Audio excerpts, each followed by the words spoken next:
Hey guys, Jolly Jirachi here, and I know I haven't uploaded in like a month, but I'm sorry, I just started a new job and everything's been a little crazy. So I want to try and bring content back to you guys because you guys seem to like my other two deck profiles, each getting over 100 views, which is crazy, and thank you guys for that. So I decided to bring you my expanded Trevenant deck profile. So I am missing two cards in here, both Trevenants. So if you guys have them, let me know, and I'll offer you guys, and maybe we can make it a trade. But let's get into this deck profile. So we're gonna run four Phantumps. We want to run four of the Ascension Phantump from Breakpoint. It's overall better because if you go second, you can either Ascension for no energy with the Dimension Valley, or you can Ascension with one energy, which means you don't have to use Wally as your supporter for your turn, and you can still get that turn 1 Trev in your opponents. It's overall the better Phantump, and you've got to play four of these. It's just the better Phantump overall. Then we got four of the item lock Trevenants. No, I didn't want to run a Breakpoint one, even though it's got a decent ability, because the item lock Trevenant is just so good. Items in this format are so key. Most decks are like 2/3 items or something like that. It's a lot. And Trevenant just shuts down stuff, especially if you can get turn 1. Like, I know turn 1 against Night March, if you get Trev out, it's pretty devastating. So, it's a really, really good card. And then the main attacker of this deck is actually Trevenant BREAK with its Silent Fear attack. This puts 3 damage counters on each of your opponent's Pokemon. Now this may not sound very good, but if you can Lysandre up a Hoopa or something that has a big retreat cost, and they can't retreat it because they can't use Switch because you have Trevenant out, and they can't Float Stone it if they don't have a Float Stone on it already. It's just really good because then you can spread damage behind it while knocking it out, which means you can take all 6 prize cards in one turn, which is really good, as just like it sounds. 6 prizes in one turn, it's really good. And then late game, if all of your Trevs are gone or most of them are gone, you can't get to them. Wobbuffet, this is why we play the one of Wobbuffet. It can sweep really well. Its barricade ability isn't too bad either because it prevents all abilities in each player's hand, discard pile, and on the field, except for Psychic Pokemon. So it shuts off Shaymin, Jirachi and expanded, Darkrai. It's really good. And attack, Psychic Assault does 10 plus 10 more for each damage counter on your opponent's active Pokemon. So let's say you're spreading damage with Trev. Let's say you get 90 on everything, so you did 3 Silent Fears. You can bring this in, and it one-shots everything, as long as they don't have a Fighting Fury Ball on, which they shouldn't, because if you turn 1 Trev them, they can't place those. So it's a really, really good card. And it helps for late game sweeps, which has won me a bunch of games. And then we're playing one Mewtwo EX with X Ball. That way we can't get Shaymin looped. It's a pretty good card. So let's say you just power up the Mewtwo a lot, so that way Shaymin looping is not possible. And Shaymin looping, if you don't know, is where your opponent just uses 2 Shaymins and just uses them with a DC to attack your Trevs because you can't one-shot them. But Mewtwo can, so that way it stops them from using just Shaymins. That way they have to put other stuff down for you to Lysandre up, and then you can knock it out everything. And then since it's expanded, we can play the one Jirachi, because its Stellar Guidance ability is just way too good not to have one. Because that way, at turn 1, you can Ultra Ball or Jirachi, and then use Stellar Guidance to find yourself a Wally and get that turn 1 Trev really easily. And then Shaymin, it's way too good not to play with its setup ability. So we're playing 2 of those. I know it's an expensive card, guys, but this really isn't a cheap deck to build, considering the Trevs are already $10 a piece. But Shaymin, it's just a necessary card. You really need it to do well in this format right now. And then for supporters, we have 4 Juniper as opposed to 3 in most lists. I like 4 because there seems to be a lot of Trev in Expanded and Item Lock and everything.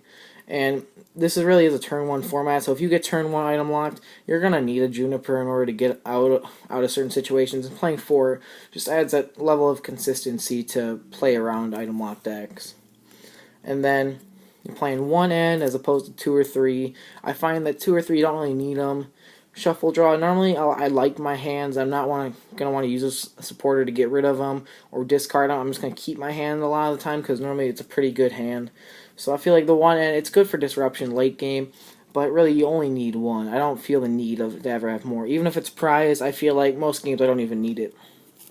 They're playing 2 Wally, so you can get that turn 1 Trev. It's the main focus of the deck. If you can get turn 1 Trevenant, you're pretty well set up.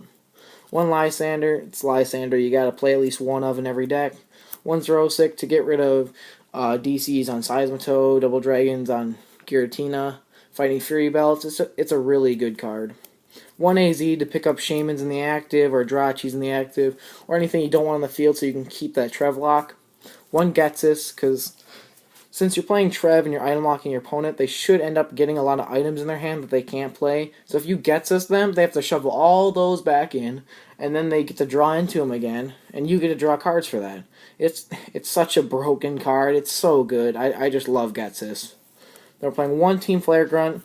Just that way, if you're playing against Toad, like I said, you can get rid of them. Maybe against Night March if it's a Pumpkaboo and you can't get it down with 1 Silent Fear because I just put it down and made it active by retreating with like a Mew or something. You can Team Flare Grunt their DCE, and it's just way too good. And then into items, our A-Spec of choice is Computer Search. It's way too good not to play. It's the best A-Spec in the game, especially for this kind of deck. You can search for any card, and if you get into 3, and this is one of them, you can get any card you want in the deck to win you games. You can grab a Juniper. It's just way too good. They're playing 3 Trainers Mail. I want to play 4, but I can't find a card to cut. If you guys can, leave a suggestion in the in the comments, and I'll look at it. Maybe it's a good idea, maybe it's not. I don't know. I'll look at it either way. I'm not the best deck builder, but I really like how this deck functions with 3. But if you can find a way to fit 4, that would be really good. Then we're playing 4 Ultra Ball. It's just really good, searching out all the Pokemon in the deck. Get your Phantump so you can get that turn 1 Trev. Get your Trevs, get your Breaks, Shaymin so you can draw Jirachi. It's just really good. 1 Tool Scrapper. It's way too good. That way you can get rid of Fighting Fury Belts if you went second and they got them down. So that way you can knock them out easier. It's just really good. 2 Headringers to stop Eviltalls and Darkrai's and any EXs that threaten one-shots on you. It's really good. That way, even on Mega Rayquaza, even though you have a fairly decent Mega Ray matchup, if you can item lock them turn 1, that way they have to waste a turn to evolve, and it takes them 4 energies to attack. It's a really good card. And 3 Bursting Balloons. This is how we speed up the Trev damage, because 3 is good after a few turns, because it turns into 6 and 9, and then 12. But then Bursting Balloon, that really speeds it up, because if they want to attack you, maybe to knock you out, maybe they'll knock out themselves by taking 6 damage charms from them. Or maybe it'll even save your Trev, because they won't want to attack because you have the Bursting Balloon, which is also a really good thing. They're playing 1 Floatstone. I want to, but I can't find something to cut. This is a really tight list, and I was thinking about getting rid of maybe my Headringers to get a second Floatstone, but I don't know. I really like the Headringers. They're playing 1 Super Rod. I want to, but I guess you can add a second Super Rod if you cut this Enhanced Hammer. That's a 1-of. Enhanced Hammer is really crucial, especially against Night March or Vespiquen. If they play down 2 DCEs at once, you can get rid of the second one and knock out the first one. It's a really good card, but I think Super Rod you might need 2 of, so I think cutting this wouldn't really hurt you that bad. And then you gotta play 4 VS Seeker. It's way too good of a card not to play. You gotta play 4. It's for that consistency, because you run so many 1-of supporters, and the best way to get them back is with VS Seeker, so you gotta play 4 of those. It's really, really good. And our stadium of choice is obviously Dimension Valley. It lets Trevenant Break attack for 1 energy. It lets Trevenant attack for 2. It lets Wobbuffet attack for 1. Mewtwo attack for 1. It's way too good not to play any of them. So you gotta play 4. It's just way too good of a stadium in this deck. And then for energy, we only play 7 energy, so it's really tight. That's why maybe adding a second Super Rod wouldn't be the worst idea. So we got 3 Mystery Energy. That way on turn 1, maybe if you start Wobbuffet or Mewtwo or something, you can attach a Mystery Energy to it, which gives it free retreat. Retreat into a Phantump and then Wally to that Phantump, giving you the turn 1 Trev, even if you don't start with a Phantump in hand. It's a really good card, and it just helps a lot. And then for basic energy, we play 4 basic Psychics.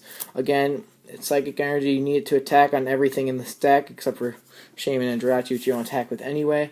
and it's just overall the best energy to play in the deck because it is a psychic deck. So thank you guys for watching, and if you have any suggestions on anything to improve with the deck, please leave them in the comments and leave a like.